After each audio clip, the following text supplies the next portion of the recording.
Hi, everybody, and welcome to Moving the Needle, which is digital transformation for the accounting channel. And I'm Gaynor Meilke of Charisma Inc. And I'm joined today by my co-host, John Higgins, and Luke Kiely. So I'll let you guys introduce yourselves and then we can take it away. All righty. Thanks, Gaynor. So my name is John Higgins with Higgins Advisory. My area of expertise is helping CPAs to understand and implement and leverage emerging technologies. So happy to have Luke with us here to talk about security. Mhm. Thank you. Yeah, Luke Kiely. So I'm the founder of ComplyWise Online. It is effectively a cybersecurity consultancy geared specifically for small to medium-sized businesses and accountants. It has a distinct focus on compliance, but integrates it in such a way that it gives you compliance and security and best practices. Again, mirroring what John's talking about, emerging technologies, to make it practical, effective, and affordable. Excellent. But before you did I Comply, Luke, you had a whole background in cyber crimes and cybersecurity on the enforcement side, which actually makes all of your insights so relevant and actually sometimes a little scary. So today we want to try to take the fear out of cybersecurity and what's happening in AI for accounting firms. And I know when we had talked, off camera, you had said that there's a lot that's happening that really accountants aren't even aware of yet. So maybe you want to dive in a little bit, and John can also give some insights based on what he's hearing too from firms. Yeah, sure thing.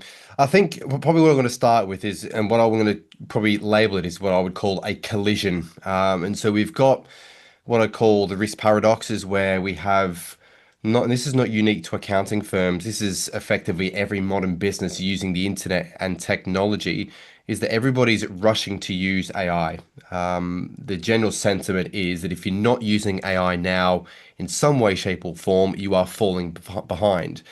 And so what you're finding is that you've got businesses, business leaders who feel compelled to be using AI in some way, shape, or form in the business. And that could be anything from using Microsoft Copilot, integrating it into your Microsoft ecosystem.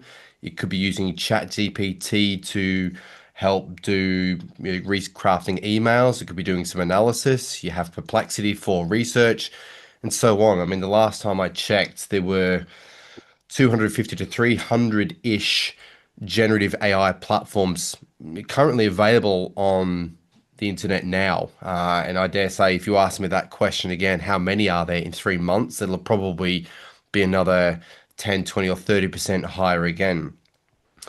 The challenge, and this is where the collision comes, is we have a what I would call a stream, but more of a torrent of AI legislation and guidance, not just in the US, but globally, which is coming into effect. Now, in 2024, going to 2025, there were 690 different forms of legislation in the US alone going through for review and approval. So that's 690 different forms of AI that can potentially affect not just accountants, but just general consumers of the product. And so when you've got what I would call a patchwork quilt of legislation in the US now, so you have no overarching federal law, you have growing state data privacy laws, you have different industry and state AI laws coming to effect. It makes it very complicated for anyone understanding, well, what is it I actually need to do? What is it I actually need to adhere to? What are my expectations and what are my obligations? And that's where I find this is where that collision comes in. You've got the drive for accountants and business leaders trying to use AI.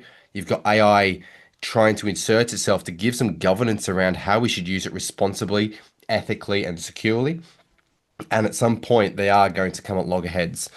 And so this is where I say to everyone, just take a breath, take 5 seconds, take a step back and just look at the bigger picture, zoom out and actually say, why are you actually using AI? How are you using it? And really, what's the actual driver by it? It's a little bit like keeping up with the Joneses, where it's like, well, your competitors are, all my other firms are, you feel you have to do the same. And I'm simply saying, I think that's at the moment becoming an increasingly bad approach to take. Mm. And I think that's where John probably has some good thoughts too. I know he and I were doing a session last week, and you were talking about AI and the all the ways that we can use it. So, John, how would you distill it down for Yeah, accounting? well, so when been doing a lot of presentations on AI, of course, to CPAs. In fact, a little anecdote to Luke's conversation just then. Yesterday, I was actually delivering a presentation in North Carolina on the ethical use of AI. And the individual who was moderating my session was in charge of like advocacy or lobbyist for North Carolina CPAs. Mm. And he asked me, he says, John, what do you think about at the state level? Should we be implementing AI legislation? I said, well, I'm giving you my personal opinion. I should say you should stay out of it. I said, let that happen at the federal level because Mm. you can't have all these states come up with different rules. We'll bury ourselves in trying to comply with it. And then he told me a story about a legislator in Carolina who recently submitted a bill to get it passed. He submitted a bill that anytime any professional, not just CPAs, any professional, utilizes AI in any way, shape, or form to present information needs to disclose that they used AI, or the penalty would be they would be subject to a class A misdemeanor, which is equivalent to what assault would be or something. Wow. Um, so, like if I generated an image and put it in a PowerPoint, if I didn't disclose that, I would be charged with a misdemeanor. So it's just kind of he went on to tell more about it. He got the guy to pull the bill, but this is what's happening. People who don't understand the technology are creating the legislation. But more back to the point of security. So a lot of times when I'm doing my talks, I try to make the point about you really got to get your data in order, your data governance. And it's hard, I find it hard to explain what to CPAs or not IT folks what that really means. But what I see is, Luke, and you could comment on this, that to this point we've used applications like whether I'm using I don't know, QuickBooks or Microsoft products or whatever, and kind of relying on the application developer to help give me that base security control, access control. But now we have these generative AI tools. We can go right to our data, and who's putting the controls in there for security. I don't know if you want to comment on that, Luke. Am I off off base on that or? No, no, and it is, and I think it's a tricky thing because when we talk about data governance, what does that actually mean in the context of a firm? There's going to be different risk thresholds when it comes to that. As a general rule of thumb, most generative AI tools most of the mainstream ones are very safe. You just need to look at the actual development processes. The certifications alone give you an indication about how much time and effort they're going into showing you they are doing things ethically so that the consumers can feel assured that they're not going to be on the receiving end of something bad happening. When it comes to actually use of the product, again, you just got to be understand what is it you're actually using it for. Now, you're obviously going to be familiar with the terms hallucinations and confabulations. Now, this is when the generative AI platforms create an answer, not because it knows it to be true, because it thinks it's true. And that's when you think, well, if you're going to be using that kind of platform to do some data analytics, financial analytics, give an opinion on something for your clients, how do you actually make sure that that's actually correct? How do you know that's true and accurate? And that's where when you talk about the ethical responsibility, I don't think many firms are actually disclosing the use of AI in their services, which again is something that will be mandatory in the very near future. You just need to look at the EU's AI Act, and they're already telling businesses if you're using AI as a developer, as a deployer, QA, consumer, user, whatever your role is, you need to tell your clients how you are using that product in the delivery of your services. Yeah. And that's something that, I've always cautioned firms on as well, is anytime that you're using AI and you're getting an output, you have to, basically for copyright as well as anything else, it's not owned by them, so they need to disclose that they're using it. Now, we also had a discussion last week when John and I were presenting on the benefits of using a solution that's already got AI baked into it because it's got that specific use case and you should have a lot more confidence in it because it's been developed for that use case in accounting software, for example. Would you agree with that, Luke? Yes and no. Now that and the reason why is it depends because you can use some accounting platforms are developing their own generative AI solution, which means they're actually giving it the data for it to learn. If you look at Amazon Web Services, AWS, they've got a product called Bedrock. Bedrock is an accumulation of about 7 or 8 different generative AI platforms. ChatGPT, Anthropic, which is also Claude, you've got Perplexity and so on and so forth. Now, if you've got Bedrock using 7 other platforms, and then you've got an accounting firm using Bedrock, you now can see the chain is that you're now using a platform that is effectively using ChatGPT. And so you've got to be very careful about, how much reliance you actually put on AI, if that makes sense. Yeah, definitely. I mean, John, do you have any thoughts on that and what you're seeing with firms as far Only as that it's, many firms don't have the expertise in-house to deal with this stuff.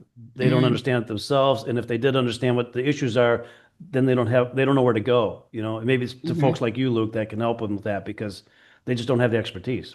hmm Uh, What I would say is, I think firms shouldn't shy away from actually saying they're using AI. Everybody's using it, and it's almost like that transparency element. If we don't want to tell anybody, everybody else does the same thing. But as soon as you come out and saying, no, we're definitely using AI, and this is how we're using it, it actually emboldens and encourages other people, other consumers, other competitors, and the industry as a whole to say, we're going to own up to actually the fact that we're using AI because it actually delivers a more effective, efficient, and competent service. So, yeah, I would say just don't hide away from the fact. Actually own up to it. Just simply declare that you're using it on your website or in your proposal to your clients. I think hiding it's actually bad practice. Yeah, are you getting any sense, Luke, of what kind of disclosure the legislation might be end up requiring? Is it just to say I'm using ChatGPT, or to have to say how I used it, or link to examples, whatever, what do you see? Yeah, that it's an interesting point. That's very much being developed at the moment. Yeah, I'm just going to go back to your original point. You said that we've got no federal law covering it. I honestly don't think that we will ever see. I don't think we're going to see that in at least another 5, 10 years. I just can't see it because I think Uh-huh. there's so much infighting between states. Every state's got its own nuanced requirements. Look at data Yeah. privacy. There's no overarching federal data privacy law. Every state's making its own interpretation of what's needed for its residents, and I think AI will be exactly the same. I wow. would, again, using Europe and the UK as an example, I would use them as a better model, only insofar as that they're a little bit more risk averse, but they're a little bit further along in terms of putting legislation in place. I would simply disclose it. What services are you using? Whether you're using Intuit, using Smart Vault, whatever it is, these are the services I'm using in the delivery of my service to you. And that can just simply be a little footnote in terms of who your processors are on your website. Well, and I I've think always made, that's weird. Oh, go okay. ahead. I was going to say, I always make the joke that I think I just on all my PowerPoint, on my presentations, on the title slide, I'm going to say, developed by ChatGPT and me. Oh yeah, yeah. Yeah, there you Yeah. go. There's a new brand, Chat GPT and me. There you go. I'm sure somebody's got it. But I was going to say, I mean, we already see firms, I mean, they basically talk about the technology that they're using, right? We're a QuickBooks shop where you're going to onboard with Canopy, Liscio, all of these things that, some firms are charging a technology fee. So yeah, I mean, there's a disclosure. I would think that, well, I mean, a lot of consumers are probably aware that almost every solution now is like racing to put AI into it in some way. So let's kind of loop back into the security piece of this as we're talking. I mean, one area that's of interest to me, and I'd like to get both of your insights on, is the use of client data in all of these apps. I know that we're not supposed to feed sensitive data into ChatGPT, but how does all of this kind of work both in like an accounting app if it's handling all of that client data versus what are we doing with external AI and other apps where client data may actually get in? And I think there's also a piece there on how are people handling the data too? Yeah, there's two different use cases there. I don't want to give the name of the vendor that Mhm. provides services to accountants, but they had a data breach that was AI related not all that long ago. Mm. Now, there's two things you need to consider. When you've actually got AI baked into the actual platform, it's invariably going to be in a contained environment. It's going to be within the ecosystem of the vendor who's actually providing that service. Mhm. So the likelihood of it bleeding out into the public is probably fairly minimal. But does that data bleed into the use of other customer data? Can you actually bring other data in? Have you got segmentation of the data? Is it isolated? That really comes down to the actual development of the product itself. So it's not without its risks, but that's not really the accountants who I'd say are the end users here. That's not really their fault. It's a consideration. It's really the vendor's responsibility to make sure that that kind of thing doesn't happen. However, if you are using things like ChatGPT, now I'm not going to say you shouldn't, and I'm not saying you're going to can't. I would simply say, yeah, absolutely use it. Just bear in mind, just anonymize the data a little bit. Don't put names or business names or effectively bank details. You can still put a lot of customer data into a ChatGPT or another Gen AI system without actually being so specific that it becomes data breach territory. I think you just have to be mindful about how you actually use it. Just in the same way as you use a car, you don't always try and break the speed limit. You adhere to it. In the same way you're going to use Gen AI, just stick within the limits of how it can be used responsibly. And I think that's a key point that a starting point for firms is to make sure you understand what that means to use it responsibly. Just the whole issue of educating their staff on the fundamentals of AI and some of the fundamental risks and how to mitigate them. In my session yesterday, I asked a polling question: How many of you have an AI usage policy? 64% did not. Yeah. So I said, well, then you can't hold people accountable in your Yep. firm because if you don't have a policy, they're going to do what they're going to do. Right. No, And look, I that's kind 100. of scary. Yeah, sorry, Gaynor. No, I think the fact you actually talked about an AI acceptable use of policy, not an acceptable use policy. I think there is a distinct need for an AI acceptable use policy because there are different set of demands in terms of how people use that kind of capability versus operating in the business, such as, Right. how you actually look after your laptop and your equipment. And they are for me separate policies. And I think it's really good that you're actually raising that to your customers, saying, do you have an AI acceptable use policy in terms of these are the guardrails, this is what's permitted, this is what's prohibited. Hmm. Well, just like a security policy, right? I mean, it's here's how we handle our devices, here's how we protect everything. I mean, I think that as you were just saying, there was a data breach related to AI. I actually think that that could be like a cliff for firms that they don't even realize they're pretty close to right now. I mean, would you agree with Yeah. that? Well, I mean, look, there's been a number of data breaches with AI, generative AI platforms already. We've not none of the mainstream ones, to my knowledge, have had anything meaningful happen to them, but there's some of the smaller ones have most certainly been breached where literally terabytes worth of data has been downloadable. And you can see people's mindsets because you can see what was actually asked and what was the actual output for it. Hmm. And that was some pretty detailed information. But this is where we go back to there's actually going to be a convergence of legislation. So I'm going to talk about the ISO standards. So you've got ISO 42001, which is a very much a new standard for the management of AI. And then you've got ISO 27001, which is an information security management system. When you look at the two standards together, there is a significant overlap in terms of what they both expect, all around data privacy and information security. And I actually see the new standard for AI actually replacing the information security standard in due course because it's more modern, it's more fit for purpose, it's featuring AI, but it covers all the foundational requirements around risk management, asset management, data protection, acceptable use, information security. And so there will be a convergence of legislation. I just don't see it happening at a federal level, Mhm. certainly not in the US. Yeah. Interesting. Yeah. So don't be uploading your client data spreadsheets into ChatGPT. That would probably be like, If you do, anonymize it. Just make sure you do a little bit of obfuscation, you do a little of data masking. You do it, just take some precautions when you do. hmm. So I think, I mean, that could be a whole master class, I'm sure, on how to like, do those steps. Yeah. From your perspective, Luke and John too. And what should firms be doing right now? Like, how do you even start with an AI acceptable use policy? Because I actually think that every firm should have one at this point because everybody's coming into the accounting firm, with different perspectives. All probably, a large majority of the population is using AI in some form and fashion now. So what should people try to do to make everybody comfortable and secure? Well, one of my recommendations again gets back to education. They have to Hmm. understand what the issues are before they can develop a policy.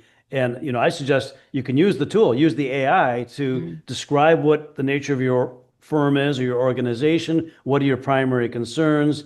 If there's specific policies you want to have, or things you might want to prohibit, then just put that in a prompt and ask it to generate a policy for you. And I've seen plenty of examples. They come out with some pretty good ones. I don't know how you feel about that, Luke. I know there's lots of templates out there in the marketplace.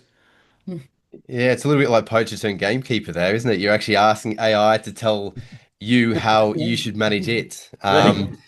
So look, yeah, no, look, I'm not going to hide away from the fact look, ComplyWise Online's built an information security package specifically to help accountants with this, and so it has an information security policy, it has an AI acceptable use policy, and an acceptable use policy, all written out, not based on what AI is and what Mm. AI has told me. It's based on my experience in terms of what What actually kind of, works for humans.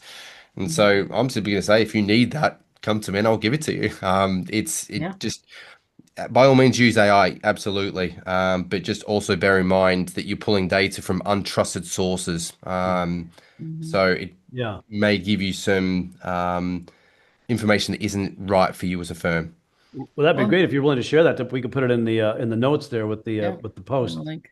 in the Absolutely. channel. So, I don't know the answer to this. I don't know if either of you do.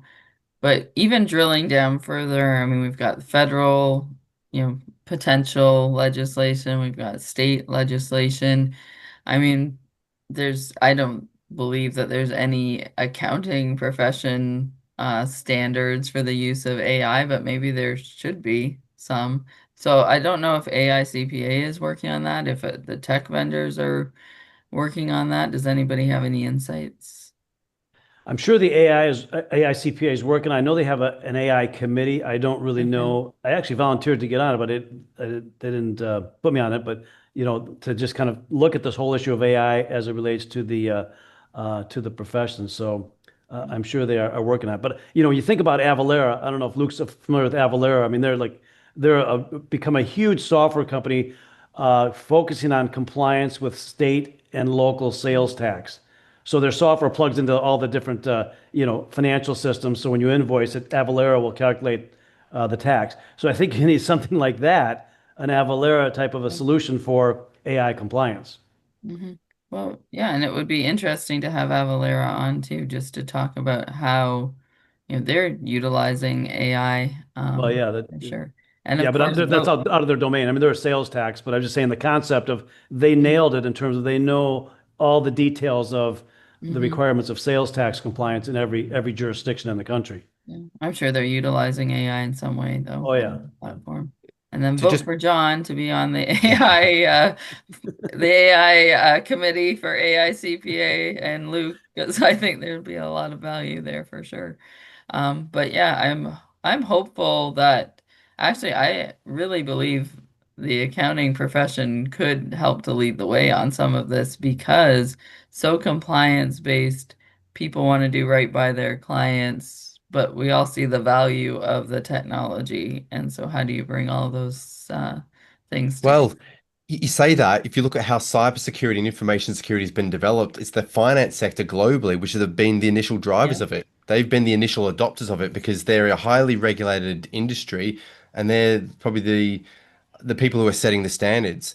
Now, when you were talking about federal and state legislation, there's most certainly going to be industry legislation, but I feel it's going to be on a state level. Because if you look at New York, New York has got state data Yeah. privacy, but then you start looking at healthcare and education, they've also got specific requirements for that particular state. Mm. So I think there will be industry legislation. I just don't know if it's going to be federal or if it's going to be driven at a state level.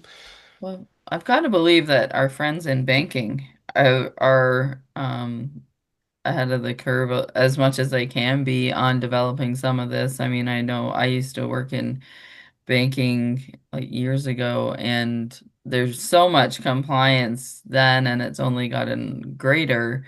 And so I always look to healthcare and banking to kind of lead the way on some of these. And then I really feel like the banking could almost like then push accounting into more compliance. And accounting's been somewhat regulated, but not as much as you might think it would be. So it'll be interesting. Any like kind of final thoughts on the future orientation of how we're going to handle all of these things together? I'm just going to put it out there. I think that largely depends on who's actually running the country. Um, if you look at, you had 690 pieces of legislation in there.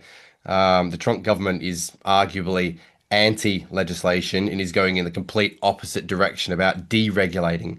Hmm. Initially when AI came out, the actual vendors were saying, no, we need more regulation and more guidelines.